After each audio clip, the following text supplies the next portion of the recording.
જાંબુઘોડા તાલુકા પ્રાથમિક શાળામાં કન્યા કેળવણી અને શાળા પ્રવેશ મહોત્સવમાં ભારતીય જનતા પાર્ટી પંચમહાલના મહામંત્રી મયંકુમાર દેસાઈની હાજરીમાં નાના ભૂલકાઓને પ્રવેશ આપવામાં આવ્યો।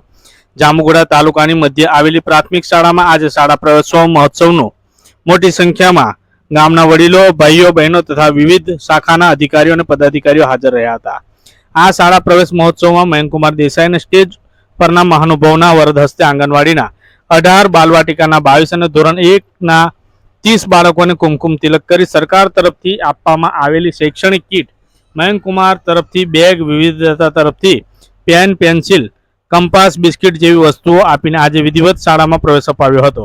મયંકુમાર દેસાઈએ જણાવ્યું હતું કે આ શાળા પ્રવેશ મહોત્સવમાં આપના યશસ્વી વડાપ્રધાન જ્યારે મુખ્યમંત્રી હતા ત્યારે ગુજરાતમાં ડ્રોપ આઉટ દર ઘટે અને 100% બાળકોનું શાળામાં નામાંકન થાય તેવા ઉમદા હેતુથી આની શરૂઆત કરવામાં આવી હતી।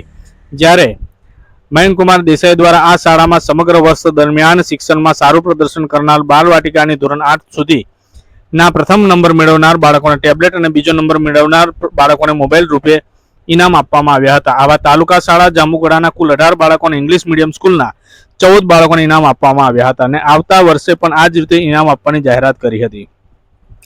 સાથે સાથે વિવિધ પરીક્ષામાં પાસ થયેલા બાળકોનું આજે સન્માન કરવામાં આવ્યું હતું।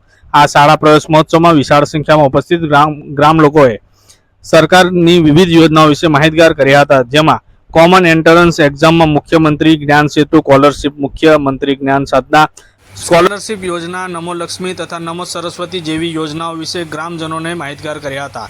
આ પ્રવેશ મહોત્સવમાં સરકાર દ્વારા ધોરણ 1 થી 8 ના બાળકોને વિવિધ સાહિત્ય આપવામાં આવ્યું હતું, જેનું નિદર્શન પણ કરવામાં આવ્યું હતું, જેનો લાભ ગામના તમામ લોકોએ લીધો હતો અને સાહિત્ય જોઈને ગ્રામજનો પણ ખુશ થઈ ગયા હતા, સરકારના વખાણ પણ કર્યા હતા।